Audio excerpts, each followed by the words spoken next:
Oublie tout ce que tu crois savoir sur l'alimentation des Amérindiens. Pas d'image idyllique de maïs et de plats simples.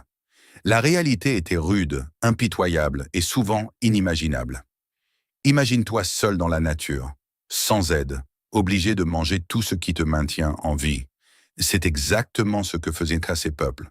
Ils ont développé des méthodes étonnantes, manger de la viande crue, des insectes et des aliments fermentés, non par choix, mais par nécessité.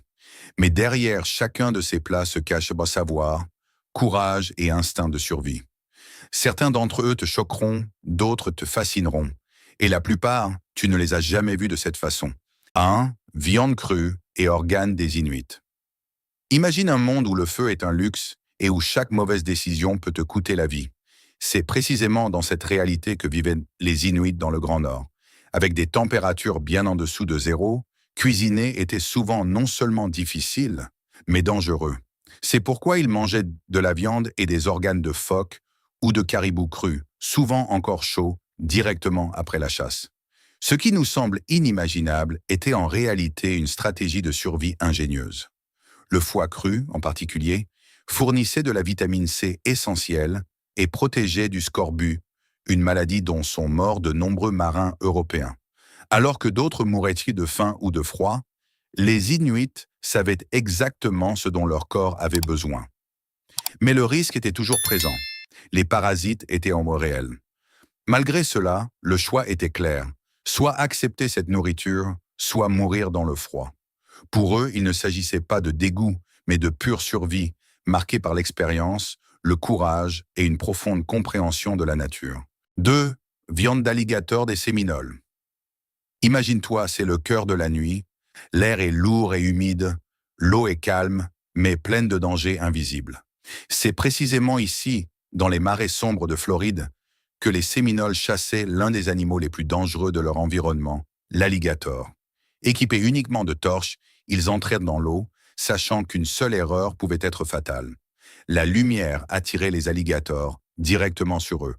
À ce moment-là, tout se jouait en quelques secondes. Le chasseur devait être plus rapide que l'animal, sinon il devenait lui-même une proie. Mais il ne s'agissait pas seulement de nourriture. La viande était immédiatement rôtie au-dessus du feu ou séchée au soleil pour la conserver. Mais l'importance qui se cachait derrière était bien plus importante. Les Séminoles croyaient que la force et la sauvagerie de l'alligator se transmettaient à celui qui le mangeait. Cette chasse était plus qu'une survie. C'était un rituel de courage, une preuve de force. Dans un monde sans sécurité, chaque bouchée signifiait non seulement de l'énergie, mais aussi une identité et un lien spirituel avec la nature. 3. Queue de castor des Ojibwés. Dans les hivers glacials autour des grands lacs, où les températures chutent impitoyablement et où la nourriture se fait rare, les Ojibwés ont développé une connaissance étonnante de la façon de tirer le maximum de chaque animal. Pour eux, le castor n'était pas seulement une proie, mais une ressource vitale. La queue, en particulier, était considérée comme l'une des parties les plus précieuses. Épaisse, riche en graisse et pleine d'énergie, elle était lentement fumée au-dessus du feu jusqu'à ce que sa consistance rappelle un morceau de viande juteux. Mais ce qui rendait cette partie vraiment extraordinaire, ce n'était pas seulement son goût ou sa haute teneur en calories. La graisse qui s'échappait lors du chauffage était soigneusement récupérée et utilisée de différentes manières. Elle servait non seulement de nourriture, mais aussi de remède. Les Ojibwés l'appliquaient sur la peau brûlée pour soulager la douleur et favoriser la guérison. Dans un environnement où chaque blessure pouvait mettre la vie en danger, cette connaissance était inestimable. Un seul animal pouvait fournir de la nourriture, de la chaleur et même des médicaments.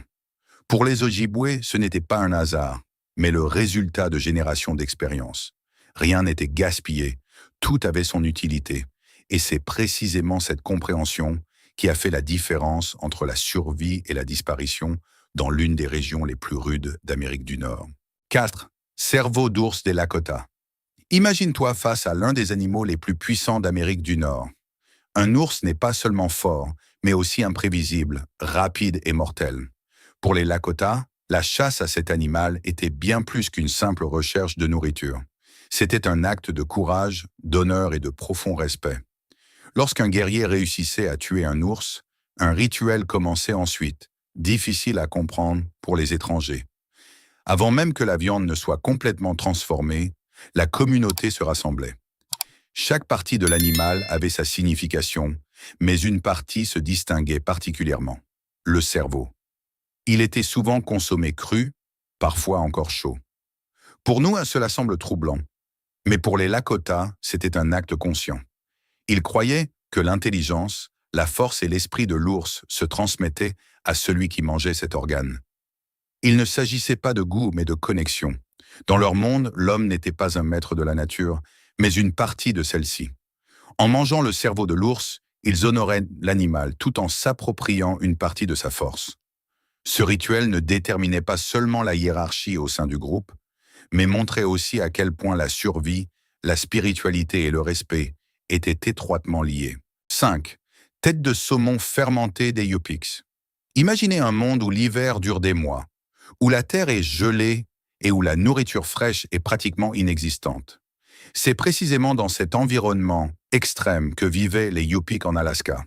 Pour survivre, ils ont développé une méthode inimaginable pour beaucoup aujourd'hui. Ils enterraient des têtes de saumon dans des fosses recouvertes de feuilles et les laissaient fermenter pendant des semaines. Il en résultait une masse molle et fortement odorante, dont l'odeur était si intense qu'elle pouvait même attirer les animaux de loin. Pourtant, derrière cette nourriture apparemment avariée, se cachait une profonde compréhension de la survie. La fermentation permettait de créer des nutriments essentiels, qui étaient sinon difficilement disponibles pendant l'hiver arctique. La prévention du scorbut, une maladie qui a coûté la vie à de nombreux explorateurs européens, était particulièrement décisive. Alors que d'autres ne trouvaient pas de solution, les Yupik avaient fait perfectionner ce savoir depuis longtemps. La forte odeur n'était pas un défaut, mais un signe clair que le processus avait fonctionné.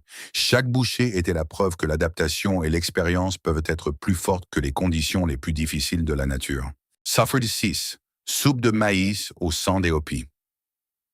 Imaginez que vous vivez dans un paysage aride et impitoyable, où chaque récolte décide de la vie ou de la mort. C'est précisément là que les Hopis ont développé un repas qui allait bien au-delà de la simple nourriture. Ils mélangeaient du sang animal frais avec du maïs cuit pour créer une soupe épaisse et foncée. Pour les étrangers, cela peut sembler dérangeant, mais pour les Hopis, ce plat avait une signification plus profonde. Ce n'était pas seulement une source d'énergie, mais aussi un élément d'un rituel. Après la chasse, un guide spirituel dirigeait la préparation. On croyait que le sang contenait la force vitale de l'animal. En buvant la soupe encore chaude, cette force devait passer à l'homme et même à la terre. Dans une région où la pluie était rare et chaque récolte incertaine, cette croyance était étroitement liée à la survie. Rien ne devait être gaspillé. Chaque partie de l'animal avait son utilité, et cette soupe réunissait la nourriture, la spiritualité et l'espoir en un seul instant. Pour les Hopis, ce n'était pas un repas inhabituel, mais un élément essentiel de leur vie, empreint de respect pour la nature et de la lutte constante pour la survie. 7. Bouillie de glands et larves des yoku. Imaginez que l'hiver est rude, que la chasse reste infructueuse et que les provisions s'amenuisent. C'est précisément dans ces moments-là que les yokus ont fait preuve de leur étonnante connaissance de la nature. Les glands étaient moulus en farine et servaient de base à de nombreux repas.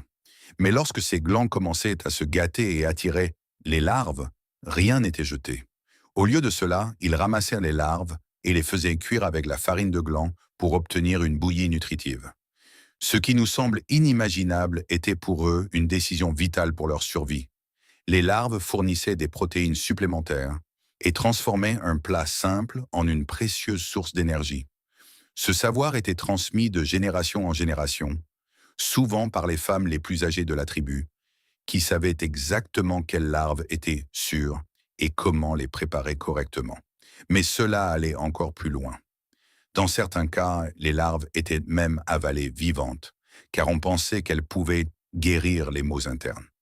Pour les Yokut, ce n'était pas du dégoût, mais de la médecine et de la nourriture à la fois.